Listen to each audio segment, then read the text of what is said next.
أعوذ بالله من الشيطان الرجيم. بسم الله الرحمن الرحيم. الرحمن علم القرآن خلق الإنسان علمه البيان. الشمس والقمر بحسبان والنجم والشجر يسجدان والسماء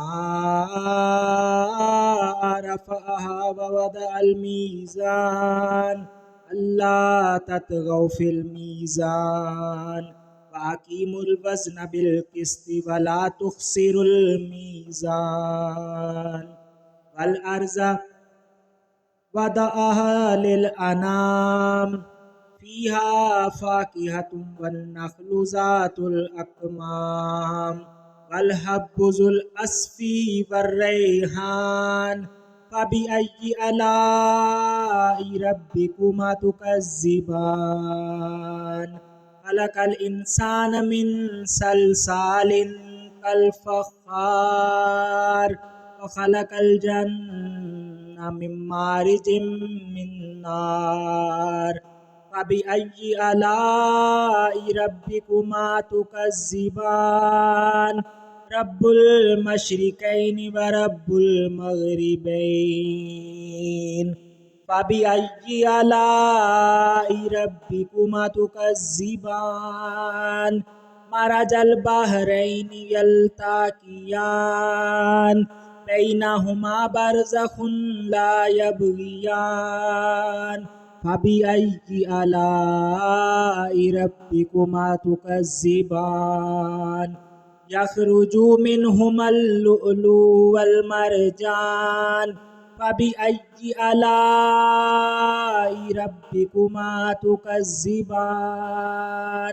وله الجوار المنشآت في البحر كالأعلام فبأي آلاء ربكما تكذبان كل من عليها فان ويبقى وجه ربك ذو الجلال والإكرام فبأي آلاء ربكما تكذبان يسأله من في السماوات والأرض كل يوم هو في شان فبأي آلاء ربكما تكذبان سنفرغ لكم أيها الثقلان فبأي آلاء ربكما تكذبان يا معشر الجن والإنس إن استطعتم أن تنفذوا من أقطار السماوات والأرض فانفذوا لا تنفذون إلا بسلطان فبأي آلاء ربكما تكذبان يرسل عليكما شواظ من نار ونحاس فلا تنتصران فبأي آلاء ربكما تكذبان فإذا انشقت السماء فكانت وردة كالدهان فبأي آلاء ربكما تكذبان فيومئذ لا يسأل عن ذنبه إنس ولا جان فبأي آلاء ربكما تكذبان يعرف المجرمون بسيماهم فيؤخذ بالنواصي والأقدام فبأي آلاء ربكما تكذبان هذه جهنم التي يكذب بها المجرمون يطوفون بينها وبين حميم آن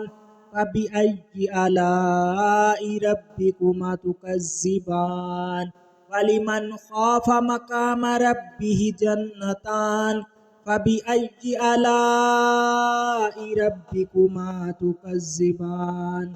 ذواتا أفنان فبأي آلاء ربكما تكذبان فيهما عينان تجريان فبأي آلاء ربكما تكذبان فيهما من كل فاكهة زوجان فبأي آلاء ربكما تكذبان متكئين على فروش بطائنها من استبرق وجعلنا الجنتين دان فبأي آلاء ربكما تكذبان فيهن كاسرات الطرف لم يطمسهن إنس قبلهم ولا جان فبأي آلاء ربكما تكذبان كأنهن الياقوت والمرجان فبأي آلاء ربكما تكذبان هل جزاء الإحسان إلا الإحسان فبأي آلاء ربكما تكذبان ومن دونهما جنتان فبأي آلاء ربكما تكذبان مدهمتان فبأي آلاء ربكما تكذبان فيهما عينان نضاختان فبأي آلاء ربكما تكذبان فيهما فاكهة نخل برمان فيهما فاكهة ونخل برمان فبأي آلاء ربكما تكذبان فيهن خيرات حسان فبأي آلاء ربكما تكذبان حور مقصورة في الخيام فبأي آلاء ربكما تكذبان لم يطمسهن إنس قبلهم ولا جان فبأي آلاء ربكما تكذبان متكئين على رفرف خضر وأبقري حسان فبأي آلاء ربكما تكذبان تبارك اسم ربك ذي الجلال والإكرام صدق الله العظيم.